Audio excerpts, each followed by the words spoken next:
Bab 65 hanya satu orang. Dipublikasikan oleh blog Normi. Wajah sang dewa pedang itu jauh lebih pucat ketimbang saat Chiosan melihatnya tadi di depan tenda. Ia baru mau akan bertanya, tapi si nona cantik sudah keduluan berkata, "Apa yang Tuan lakukan tadi kepada korban-korban di depan, sudah kami lakukan pula kepada ayah Anda. Tapi mengapa sakitnya bertambah parah?" Chiosan hanya bisa mengangguk dan mulai memeriksa Kim Sin Kiam. "Maaf, Tahiap," katanya sambil meletakkan jari-jarinya di pergelangan tangan si dewa pedang. Tak berapa lama ia memeriksa. Chiosan bertanya, "Apakah Tahiap merasa, ketika mengerahkan tenaga dalam, seluruh tenaga itu malah buyar dan menyerang diri sendiri?" "Benar," jawab Kim Sin Kiam pendek. Chiosan mengeluarkan sebuah botol kecil dari dalam sakunya. "Silakan minum Tahiap, dan jangan kerahkan tenaga dalam sama sekali." "Obat apa itu?" Kali ini si nona yang bertanya sangsi. Chiosan hanya bisa tersenyum kecut dan mengangkat bahu. "Ayah, jangan di..." Terlambat, si dewa pedang sudah meminumnya. "Rasakan hawa hangat yang timbul di bawah perut. Gunakan hawa itu untuk menekan hawa dingin yang meliputi seluruh organ bagian dalam Tahiap," kata Chiosan. Sambil duduk bersila, Kim Sin Kiam melakukan apa yang dikatakan Chiosan. Perlahan-lahan wajah pucatnya memerah dan terlihat raut wajahnya berangsur-angsur segar. Si nona yang melihat perubahan ini segera langsung berkata, "Terima kasih Iniap, Tuan Penolong," katanya sambil menjura. Walaupun perempuan ini cerewet, setidaknya ia perempuan yang jujur. Hal ini saja sudah membuat rasa tidak suka di hati Chiosan mulai mencair. "Xiaoqia tidak perlu sungkan," katanya balas menjura. "Dalam beberapa hari Tahiap mungkin akan pulih. Sebenarnya jika penanganannya cepat, tidak akan ada masalah. Hanya saja tadi kita sedikit terlambat," jelas Chiosan kepada Kim Sin Kiam. "Apa pengaruhnya jika pengobatannya telat?" tanya si dewa pedang. "Tenaga dalam yang Tahiap himpun akan hilang. Semakin telat, semakin banyak hilangnya." Dewa pedang itu hanya mengangguk pelan. Wajahnya mengeras, bibirnya terkatup rapat. Raut muka seperti ini semakin menambah jelas kesan angkuh yang ada pada dirinya. "Sebaiknya pertarungan ayah dengan Suma Tahiap ditunda," saran si nona. "Aku telah menantangnya duel, lalu meminta penundaan. Lebih baik pedangku kupakai untuk memotong sayur di dapur," kata-katanya pelan namun tajam. Semakin memperhatikan orang ini, semakin Chiosan merasa betapa miripnya ia dengan Suma Sun. Begitu dingin, jarang berbicara, pakaiannya pun sama putih-putih. Apakah syarat untuk menjadi dewa pedang harus begini ini? Jika tidak ada perubahan, dalam 20 tahun tentunya Suma Sun pasti akan menjadi lebih aneh dari orang ini.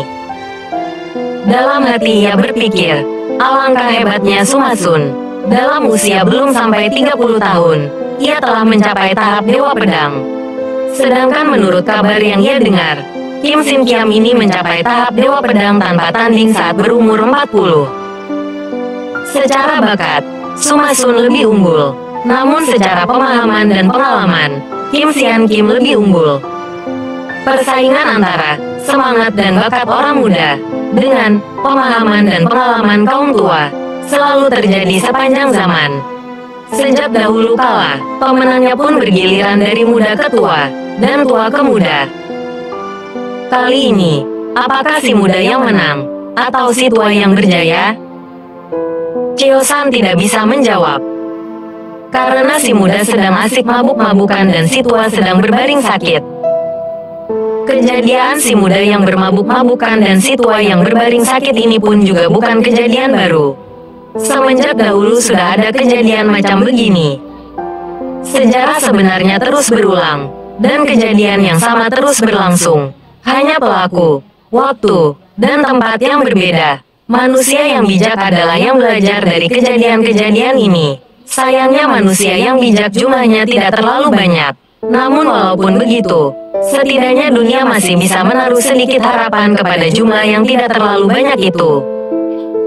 Karena menurut ujaran kuno, Nasib sebuah bangsa itu berada dalam genggaman semangat para pemuda dan dalam kebijaksanaan orang tua. Boan Wei, mohon diri dulu Tai Hiap, kata Chiao San menjura. Terima kasih, jawab Qin Tai Hiap pendek. Wajahnya tetap mengeras, dan matanya pun tetap mencorong. Chiao San melangkah keluar bilik dengan ringan. Senang rasanya bisa menolong orang. Tuan, harap sudi menerima bingkisan ini. Tidak seberapa, tapi mungkin bisa dipakai untuk bekal. Emas. Chiao San tersenyum. Ia tidak pernah tertarik dengan emas. Kalau lapar tidak bisa dimakan, kalau haus tidak bisa diminum. Maaf Nona, saya cuma menolong. Tidak ada niat untuk mencari upah. Si Nona cuma mengangguk dan tidak memaksa. Ia memang punya pembawaan yang lugas dan tanpa basa-basi. Ia pun tahu sifat-sifat orang Kamou. Tuan, saya masih meminta satu bantuan lagi. Apakah tidak keberatan? Tanya si Nona. Nona meminta agar saya tidak menyiarkan kabar tentang ayah Nona yang keracunan? Benar. Jangan khawatir, kata Chiao San sambil tersenyum. Ia lalu meminta diri dan segera bergegas pulang. Di luar beberapa orang masih berbaring beristirahat memulihkan tenaga. Begitu melihat Chiao San keluar, mereka segera menyapanya. Ah, Tuan penolong. Chiao San hanya tersenyum, lalu berkata, para orang gagah, harap beristirahat sampai benar-benar pulih. Acara kita masih panjang sampai pada pemilihan Bu Lim Beng Chu nanti. Kemana yang lain? Tanyanya. Mereka sudah pergi, jawab salah seorang. Chiao San kemudian duduk di sana, sekedar berkenalan dan mengobrol dengan mereka yang terluka. Ternyata mereka ini terdiri dari golongan putih dan golongan hitam. Lucunya, saat sehat kedua golongan ini bertarung terus, tapi saat sakit mereka ini malah terlihat akrab. Mungkin itulah alasan langit menurunkan sakit, agar manusia berhenti sejenak dalam peperangan, lalu duduk merenungi bahwa sesungguhnya mereka adalah makhluk lemah yang saling membutuhkan. Chiao San memberi beberapa petunjuk tentang cara menghimpun tenaga dalam kepada mereka. Racun 7 Raja Ular yang tadi menyerang mereka. Saat orang-orang ini mencoba melakukannya, mereka merasa tenaga mereka menjadi bebas dan semakin menguat. Dapat dibayangkan betapa berterima kasihnya mereka kepada si Laisat ini. Sebenarnya, Chiao San sudah ingin cepat-cepat pergi, tapi ia masih menunggu jangan sampai ada serangan kedua, atau terjadi kejadian-kejadian yang tidak mengenakan. Oleh sebab itu ia bertahan sampai pagi di sana. Orang-orang lain sudah pergi seluruhnya dari situ. Tentunya tak lupa untuk mengucapkan terima kasih kepada Chiao San. Pagi menjelang, matahari mulai bersinar walau masih malu-malu. Udara sejuk pegunungan membuat tubuhnya merasa begitu bersemangat. Walaupun belum tidur seharian, ia merasa tetap segar bugar. Bahkan jika tidak tidur 7 hari pun ia masih akan tetap segar bugar. Daerah tempat keluarga Kim mendirikan tenda ini lumayan sepi. Tidak banyak orang yang lewat daerah ini, karena ini memang di luar jalur yang biasa dilewati orang. Oleh karena itu Chiao San merasa heran juga ada kereta kuda yang terlihat menghampirinya.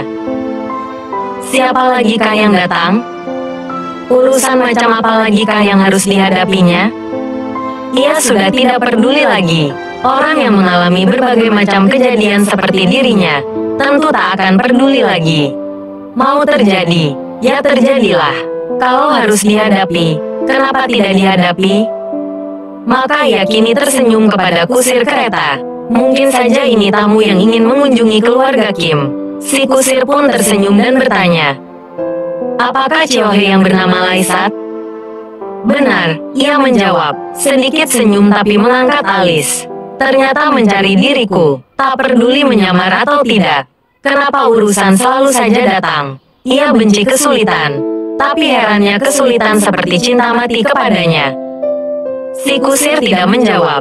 Ia hanya tersenyum lalu turun untuk membuka pintu kereta. Tuan dan Nyonya, kita sudah ketemu orangnya, katanya kepada orang yang ada di dalam. Lalu orang itu turun. Dari seluruh orang yang ada di dunia, sekalipun tidak disangkanya bahwa orang ini yang datang. Meilan, Ia masih sangat cantik, seperti dahulu. Masih anggun, jika berjalan masih terlihat seperti menjinjit. Pinggulnya bergerak seperti orang menari. Dan senyumnya, senyumnya, segala hal di dunia ini boleh ia lupakan. Tapi ia mana mungkin bisa melupakan senyumnya? Pipinya masih kemerahan, lehernya masih bersih putih, seperti tidak ada yang berubah. Yang berubah hanya sinar wajahnya, seperti ada duka dan kesusahan yang menutupi cerahnya sinar wajahnya yang cantik. Namun demikian, segarnya embun dan udara pagi, masih belum sesegar suasana saat wanita itu hadir di depan matanya. "Maaf, Tuan Laisatkah?" tanya Meilan kepadanya. Chiosan berdiri dan menjawab, "Benar, Nyonya." Meilan menjura, "Maaf merepotkan Tuan. Tapi Caye mendengar tentang perbuatan Tuan menyelamatkan beberapa orang semalam. Caye, ingin meminta bantuan Tuan." "Bantuan apakah gerangan, Nyonya?" "Harap Tuan menyembuhkan suami Caye." "Suami Nyonya sakit apa?" "Ia terluka dalam saat berkelahi dengan seorang bajingan." "Bajingan, rupanya namanya sudah berganti menjadi bajingan." "Baiklah, mari kita lihat keadaan suami Nyonya." Mereka pun masuk ke dalam kereta. Melihat keadaan Lim Gabun, Chiosan sungguh kaget. Pria gagah ini terbarung lumpuh tak berdaya. Wajahnya pucat pasi seperti mayat hidup.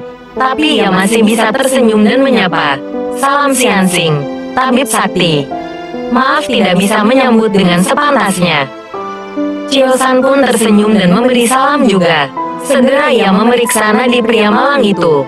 Jalan darahnya kacau berantakan. Belum pernah sekalipun Chiosan menemui kejadian jalan darah orang seperti ini. Saat dulu menyerang Lim Gabun, ia hanya bergerak sekenanya saja, tanpa dipikirkan terlebih dahulu, karena saat itu dirinya sedang dalam bahaya.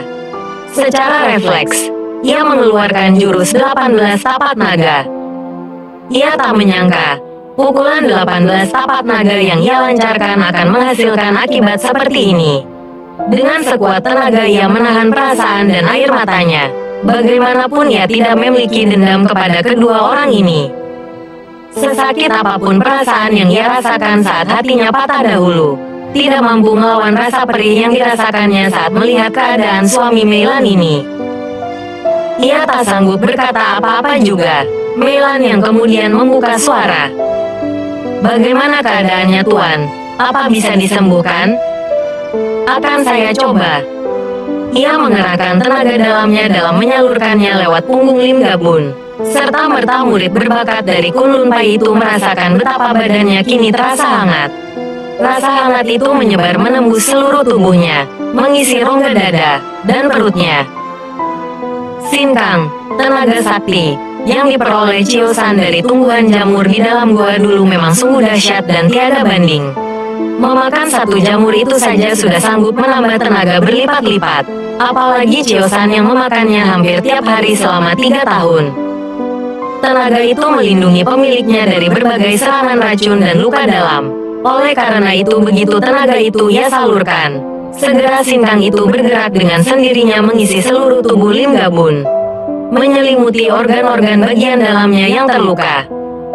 Segera ia merasa segar. Wajahnya yang tadi seperti mayat hidup kini mulai memerah dan terlihat lebih hidup. Melihat kenyataan ini Meilan berseru bahagia. Tuan memang tabib dewa. Tadi kau memanggilku bajingan, dan kini memanggilku tabib dewa? Tapi tentu saja itu tidak dikatakannya. Ia malah berkata kepada Lim Gabun, "Tuan, coba pergunakan tenaga dalam sendiri untuk mendukung tenaga dalam yang Caye salurkan. Apakah masih terasa sakit di ulu hati?" Lim Gabun melakukannya. Masih terasa sakit sedikit, Siansing. Chiosan mengangguk. Ia lalu bertanya kepada Meilan, "Nyonya sudah mencoba ke berapa tabib?" "Ada beberapa Siansing. Cuma kata mereka luka dalam ini hanya bisa disembuhkan oleh mereka yang mempunyai tenaga dalam tinggi dan memiliki pengetahuan pengobatan yang tinggi pula. Pukulan maut 18 tapak naga ini memang tidak boleh dibuat main-main. Hasilnya kalau tidak mati, orang bisa cacat seumur hidup. Chiosan merasa sangat bersalah sekali. Dia kini bertekad untuk menyembuhkan Lim Gabun sepenuhnya. Tuan sudah diberi obat apa saja? Tanyanya. Ini ada beberapa, jawab Meilan. Ia lalu mencari-cari di dalam rak yang ada di dalam kereta itu. Setelah ketemu, ia menunjukkan sebuah kotak kayu berwarna hitam kepada Chiosan. Chiosan membukanya dan melihat isi kotak itu. Berbagai macam obat yang berupa akar-akaran, dedaunan, dan biji-bijian. Ada pula yang sudah berupa pil. Ia mengangguk-angguk. Pengobatannya memang sudah benar. Hanya saja para tabib itu memang tidak memiliki sinkang seperti dirinya. Obat-obatan ini diteruskan saja Tuan. Moga-moga dalam sebulan akan ada perbaikan. Dalam 2 atau 3 bulan, semoga Tuan akan sembuh seluruhnya. Tenaga dalam yang Caye salurkan tadi harap dijaga. Dengan menggunakan tenaga dalam Tuan sendiri, tenaga dari Caye itu akan bisa dikendalikan. Baik, Xianxing, terima kasih banyak. Xianxing, jawab sepasang suami istri itu. Nah, Caye permisi dulu. Memangnya buat apa dia berlama-lama di sana? Xianxing mengapa terburu-buru? Berapakah biaya yang harus kami bayar? Tanya si Nyonya. Tidak perlu. Caye senang sudah sanggup membantu. Wah, jangan begitu Xianxing. Sebut saja harganya. Mudah-mudahan kami sanggup membayarnya Xianxing. Jika kami belum sanggup, pasti akan kami carikan hutang untuk membayar. Sudahlah Tuan dan Nyonya. Caye memang tidak pernah menerima uang.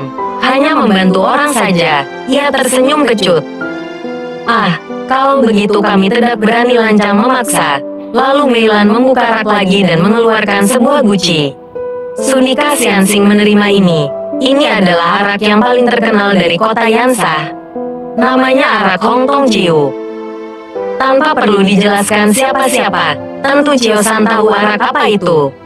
Bahkan ketika belum dikeluarkan dari rak pun, Chiosan sudah mengendus baunya yang harum lembut bagai pewangi tubuh perempuan. Khasiatnya jangan ditanya, selain berguna untuk menjaga kesehatan jalan darah, arak ini juga mengharumkan tubuh mereka yang meminumnya secara rutin. Makanya arak ini disebut arak para dewa, sebuah arak yang sangat mahal dan langka. Emas dan uang pasti akan ia tolak, tapi tidak arak. Baiklah, terima kasih banyak Tuan dan Nyonya, terimanya sambil tersenyum. Kami yang sesungguhnya berterima kasih. Xianxing, kata mereka berdua. Ngomong-ngomong apa yang membawa Tuan dan Nyonya ke sini? Tiba-tiba pertanyaan itu timbul di hatinya lalu diutarakannya. Kami ingin melihat keramaian pemilihan Bu Lim Bengcu. Suami Caye ini memang sangat keranjingan ilmu silat. Bahkan dalam keadaan sakit pun, ia tetap mau pergi. Awalnya Caye menolak. Tapi setelah Caye pikir-pikir, mungkin saja kami akan bertemu tabib-tabib sakti yang sanggup mengobati luka Bunko, Kakak Bun. Oh begitu, baiklah Caye mohon diri dulu. Terima kasih banyak atas syaratnya. Ia tersenyum dan menjura. Terima kasih banyak Xianxing, sampai berjumpa kembali, dan terima kasih atas pertolongannya. Sama-sama, sampai jumpa. Ia akhirnya pergi. Ternyata pertemuan kembali dengan kekasih lamanya itu tidak semenyakitkan yang diperkirakannya. Kadang-kadang kita justru bahagia melihat kebahagiaan kekasih lama. Kadang-kadang kita memang berharap yang terbaik bagi mereka. Laki-laki yang tahu diri memang adalah laki-laki yang merelakan kekasihnya pergi bersama orang lain yang lebih baik, yang sanggup memberinya kebahagiaan lebih dari siapapun, bahkan lebih dari yang sanggup diberikannya sendiri.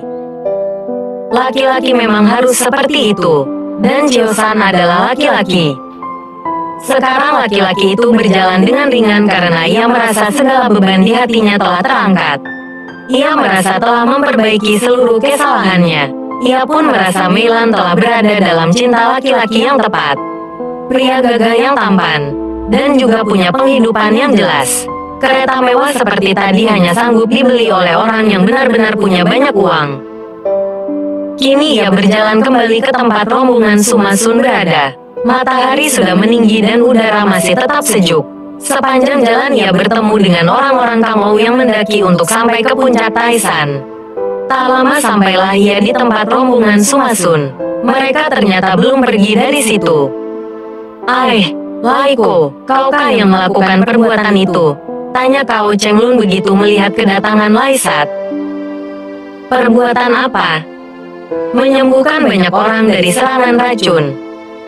Ia hanya tertawa dan mengangkat pundak. Hebat, ternyata Laiko adalah seorang Xianxing.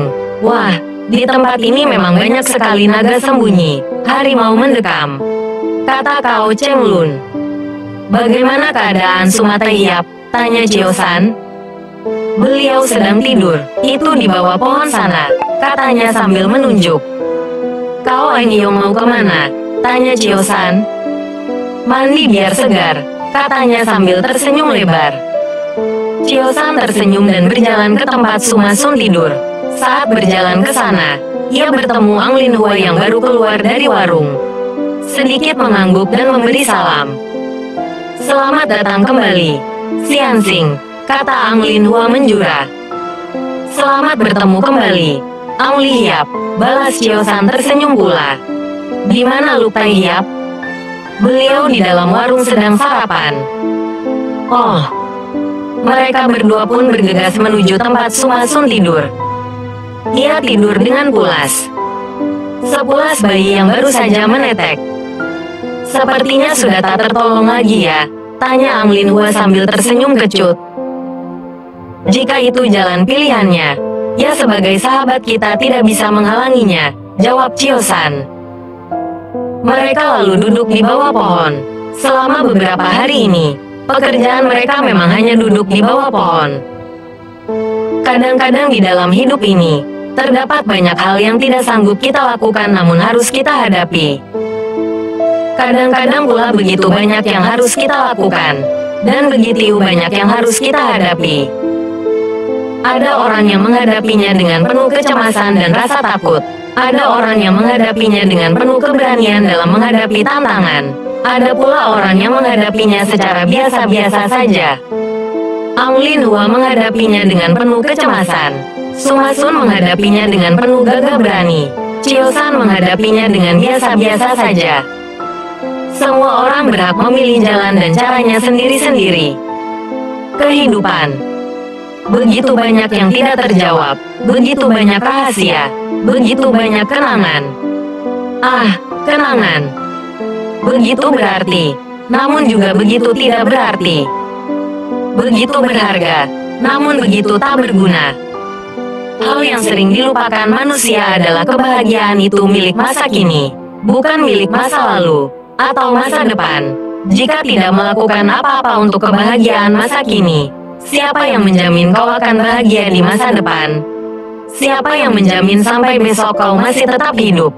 Berbahagialah untuk saat ini, karena kau tak akan tahu, apakah besok kau masih sanggup bernafas. Sumasun sudah bangun. Sejak semalam ia telah puas tidur. Kau, katanya melihat Chiosan. Dilihat dari tampangmu, sepertinya kau terbangun karena mencium bau arak ya, canda Chiosan. Bukannya bau arak itu berasal dari tubuhmu, hanya gentong arak yang tubuhnya bau arak, balas Sumasun. Hanya gentong arak pula yang bisa terbangun dari tidur pulas karena mencium bau arak. Kalau dua gentong arak sudah bertemu, apa gunanya bercakap-cakap? Bukankah lebih baik segera buka gucinya dan menuangkan araknya? Lama-lama kau seperti Cukat Tong, kata Chiosan.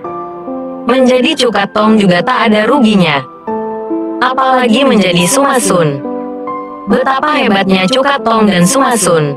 Toh hidup mereka bakalan sepi tanpa Chiosan, balas Sumasun. Dan mereka berdua tertawa. Tinggallah Ang Lin Hua yang bingung. Tapi dia berotak cerdas, dan segera bisa memahami situasi. Cara bicaranya, cara bercandanya, keakrabannya. Orang ini tidak lain dan tidak bukan adalah kaucunya. Baru saja ia akan menjura, tapi sudah dipotong Chiosan. Sudahlah, harap rahasiakan, katanya sambil berbisik. Ang Lin Hua pun hanya bisa mengangguk-angguk sambil tersenyum. Kau Cheng Lun dan Lu Pingho pun sudah bergabung. Guci arak dibuka dan baunya semerbak. 5 orang di bawah pohon menikmati sebuci arak paling enak sedunia. Mereka minum sampai tengah hari lalu melanjutkan perjalanan ke puncak Taishan. Kira-kira masih ada 2 hari lagi baru mereka bisa sampai ke puncak. Perjalanan tidak mereka lakukan dengan buru-buru. Pemandangan indah di Taishan ini terlalu indah untuk dilewatkan. Sepanjang perjalanan pun mereka bertemu dengan berbagai rombongan. Ada rombongan Butongpai yang dipimpin oleh Beng Liong pula. Rombongan ini terdiri dari sebuah kereta kuda dan 10 orang murid berkuda. Beng Liong berada di barisan paling depan memimpin perjalanan ini. Wajahnya bersinar berseri-seri. Ketampanan wajahnya yang sudah sangat terkenal malah terlihat semakin tampan. Harum tubuhnya semakin mewangi saat ia berkeringat tertimpa cahaya matahari. Perempuan mana saja akan menyerahkan jiwa raga jika Beng Liong tersenyum sekali saja padanya. Butongpai Beng Liong, pendekar Beng dari Butongpai, memang tampan seperti berita yang kita dengar, kata Cao Cheng Lun.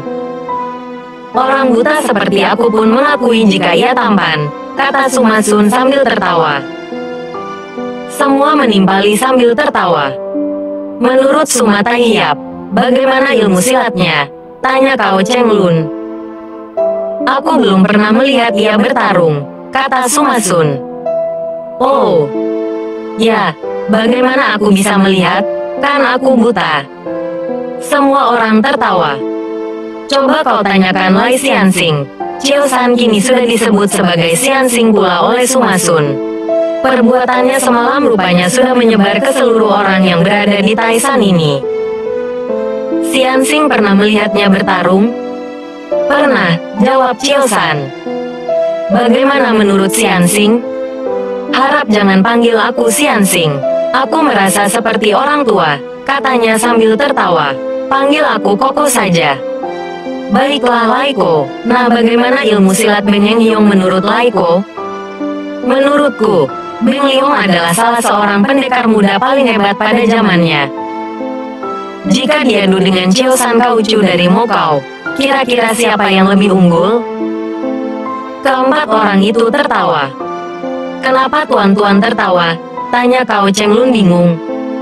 Kalau perkara silat sih, aku kurang tahu, kata Suma Sun. Tapi kalau perkara minum arak, aku yakin Chiao San yang menang. Bahkan jika air laut menjadi arak, aku yakin keparat satu itu akan sanggup menghabiskannya. Ia tertawa terbahak-bahak. Lai Sat pun tertawa. Hanya Ang Lin Hua yang tidak senang. Menurutku tentu saja Kaucu kami yang lebih unggul. Ilmu beliau bermacam-macam, pemahaman beliau pun mendalam. Sedangkan Beng Liong itu hanya paham ilmu-ilmu Butongpai. Menurutku malah Ang Siokia keliru, sangga Chiao San. Orang yang ilmunya banyak belum tentu lebih unggul dari orang yang ilmunya cuma satu saja. Karena orang yang ilmunya banyak, pikirannya akan bercabang. Melatih jurusnya pun tidak akan sepenuhnya. Karena ia pemahamannya pun berkembang kemana-mana. Orang yang hanya memahami satu ilmu saja, akan sanggup mencapai tahap yang sangat tinggi. Karena seluruh pemikiran, kemampuan, dan pemusatan pikirannya hanya mengacu ke satu ilmu saja. Karena itulah ilmunya akan mencapai tahap yang tinggi sekali, jelas Chiao San. Masuk akal juga, kata Ang Lin Hua. Ambil contoh, Suma Taihiap ini, ilmu pedangnya cuma satu, tapi Suma Taihiap telah mencapai kesempurnaan tertinggi. Itu karena ia melatih satu ilmu itu dengan sungguh-sungguh dan sepenuh hati. Jelas Chiao San lagi. Betul, Suma Sun mengangguk menimpali. Cao Cheng Lun juga manggut-manggut. Pemahaman baru ini nampaknya membuatnya semakin bersemangat dalam ilmu silat. Selama ini ia berpikir, semakin banyak ilmu, akan semakin tinggi pula ilmu silat seseorang. Ternyata, memusatkan diri pada suatu ilmu saja, tetap akan membuat seseorang mencapai puncak tertinggi ilmu silat. Dalam hati, ia memutuskan untuk lebih giat berlatih mematangkan ilmunya sendiri. Perjalanan dari tengah hari itu mereka lakukan hingga hari menjelang sore dan langit mulai gelap. Mereka memutuskan untuk berhenti dan beristirahat. Tempat yang mereka pilih adalah sebuah tempat yang sepi dan banyak pohon rindang. Di Taishan ini, walaupun dipenuhi puluhan ribu orang Kangou, tetap saja tersedia tempat sepi bagi mereka yang ingin beristirahat. Memang gunung ini sangat luas dan megah. Sambil beristirahat, mereka menikmati makan malam yang sebelumnya mereka beli di warung sebagai bekal. Arak dewa tadi sudah habis, sehingga mereka terpaksa menikmati arak kampung buatan warung. Tapi rasanya enak juga, di suasana pegunungan yang indah dan sepi seperti ini. Makanan dan minuman apapun akan terasa enak. Sampai tengah malam mereka masih mengobrol dan bercanda. Lu Pingho menceritakan pengalaman-pengalamannya dan sejarah dunia persilatan. Sebagai orang paling sepuh dalam rombongan itu, beliau memang yang paling banyak diam. Tapi juga yang paling banyak tertawa mendengar gurauan teman serombongannya. Orang tua di mana-mana memang sama saja, selalu tersenyum bahagia melihat semangat anak muda. Tapi jauh di lubuk hati mereka sesungguhnya bersedih, karena merasa sudah kehilangan semangat itu. Anglin Hua sudah tidur duluan. Pendekar wanita seperti dirinya sudah terbiasa tidur di mana saja. Satu persatu yang lain pun tertidur. Lu Pingho, Chiosan dan Sumasun perlahan-lahan tertidur. Hanya Kao Cheng Lun yang masih bertahan belum tidur. Tapi karena bosan sendirian, akhirnya ia tertidur juga. Menjelang subuh, sesosok bayangan muncul di tempat yang sepi itu. Gerakannya lincah dan sangat ringan, tapi seringan apapun langkah seorang manusia, tetap tak bisa menghindar dari telinga Sumasun. Maka Sumasun telah terbangun. Ia bisa tertidur dengan sangat pulas, namun bisa juga terbangun seperti tidak pernah tertidur. Chiosan juga sudah terbangun. Telinga kedua manusia ini begitu menakutkan. Si bayangan itu pun tersentak kaget. Tidak menyangka kedua orang yang ia sangka sudah tertidur itu kini malah sudah bangun dan berdiri di hadapannya. Salam Nona, Laisat mengenalnya. Nona ini adalah anak dari Kim Tai Hiap. Tuan ada di sini? Apakah Tuan sahabat Suma Tai Hiap? Benar. Lalu kenapa Tuan menolong ayahku? Tanyanya. Tajam sekali pertanyaannya. Karena jika tidak kutolong, tentu sahabatku Sumasun yang akan menyalahkanku. Rupanya si Nona puas akan jawaban itu. Sedikit banyak dia memang sudah mengerti sifat para dewa pedang. Apa yang membawa Nona ke sini? Tanya Sumasun. Lai Xianxing belum cerita kepada Tai Hiap. Si Nona malah balik bertanya. Sumasun dan Chiosan sama-sama menggeleng. Bisakah kita pindah ke tempat yang lebih sepi? Tanya si Nona. Ia melihat ketiga anggota rombongan yang lain sudah terbangun. Sumasun mengangguk. Segera ia berkelebat dan menghilang dari situ. Si Nona juga sudah berkelebat. Hanya Laisat yang tinggal. Kau tidak ikut, terdengar suara Sumasun. Ia baru bergerak beberapa detik yang lalu, tapi suaranya terdengar sudah jauh sekali. Memangnya siapa yang peduli urusanmu? Kata Chiosan sambil tertawa. Dalam hati ia berkata, bertemu perempuan segalak itu cukup satu kali. Di dunia ini memang yang paling sial adalah bertemu perempuan galak. Yang lebih sial adalah bertemu perempuan buruk rupa yang galak. Yang lebih sial lagi adalah bertemu dua perempuan buruk rupa yang galak sekaligus. Untunglah Chiosan belum pernah sesial itu. Dalam hati ia berdoa agar dijauhkan dari hal yang demikian. Siapa Nona itu? Tanya Anglin Hua. Putri dari Kim Tai Hiap. Mau apa dia kemari? Kau cemburu ya? Untunglah kata-kata itu diucapkan Chiosan dalam hati. Walaupun cukup berani menantang macan, ia masih harus berpikir dua kali untuk menggoda Anglin Hua. Kurang tahu, jawabnya sambil tersenyum. Mungkin mewakili ayahnya untuk menyampaikan pesan. Anglin Hua mengangguk-angguk. Kembalilah tidur Nona, urusan ini bukan urusan kita. Kali ini Lu Pingho yang berkata. Mendengar ucapan orang tua yang bijak dan berwibawa itu, Anglin Hua mengangguk dan kembali tidur. Kao Cheng Lun pun kembali tidur. Tak berapa lama Sumasun sudah kembali. Bagaimana? Tanya Chiosan. Kenapa kau tidak cerita? Tanyanya. Karena Nona itu sendiri yang memintaku untuk merahasiakannya. Dan karena aku tahu, walaupun aku mengatakannya kau tak akan mau menunda pertarungan itu. Sumasun tersenyum puas. laki-laki jika merasa telah dimengerti oleh sahabatnya, akan tersenyum seperti ini. Senyum itu berarti bahwa ia sendiri tak salah memilih teman. Teman yang tidak menceritakan rahasia orang lain kepadamu adalah teman yang tidak menceritakan rahasiamu kepada orang lain. Nona itu menceritakan semuanya kepadamu. Ia hanya menceritakan bahwa ayahnya terkena serangan salah satu dari ribuan jarum beracun, dan meminta agar pertandingan ini diundur. Kau menolak diundur karena kau tahu, itu bukan keinginan Kim Tae-hyap sendiri, bukan? Dan kau pun tahu, jika kau memundurkannya karena hal ini justru Kim Tae-hyap yang akan kehilangan muka, bukan? Suma Sun tersenyum, tepat. Ia sendiri tidak ada kemungkinan menang, tapi ia menolak memundurkan pertarungan guna menjaga muka lawannya. Orang seperti itu adalah manusia langka, dan memang hanya manusia-manusia seperti ini yang mampu mencapai taraf Dewa Pedang. Kau tidak curiga bagaimana Kim Tae-hyap terkena racun? Tanya Chio-san. Tentu saja curiga, kau saja bisa selamat dari jarum itu. Kenapa beliau tidak? Benar, berhubung kau pun sudah mengerti masalah ini, lebih baik ku ceritakan saja kecurigaanku. Suma Sun mengangguk. Ketika aku pertama kali memasuki tendanya, aku melihat seorang anak buahnya yang mati terkena racun. Sekali pandang aku tahu, ia bukan mati karena racun jarum itu, melainkan karena sabetan pedang di tenggorokannya. Kata Chio-san, lanjutnya. Awalnya kupikir ia dibunuh adalah untuk membantunya agar cepat meninggal. Racun itu begitu menyakitkan sehingga mungkin seseorang menyabet tenggorokannya agar membuatnya cepat mati dan tidak begitu menderita.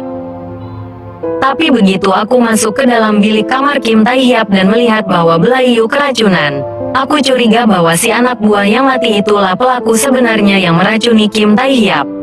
Kecurigaanku semakin terbukti ketika setelah ku periksa, racunnya ternyata tidak sama dengan racun yang melukai puluhan orang di depan. Oh, jadi kejadiannya adalah seseorang menyamar atau menyusup menjadi anak buah Kim Tae-hyap lalu menyerangnya secara membokong saat ia sibuk dengan ribuan jarum beracun itu. Kali ini Suma Sun yang berkata. Tepat, mungkin begitulah kira-kira kejadiannya. Begitu liciknya ia menyusup di antara keributan itu. Cerdas dan licin, pintar sekali mencari kesempatan dalam kesempitan, kata Suma Sun. Lalu ia melanjutkan, hanya ada satu orang yang bisa memikirkan hal demikian, bukan? Hanya ada satu orang.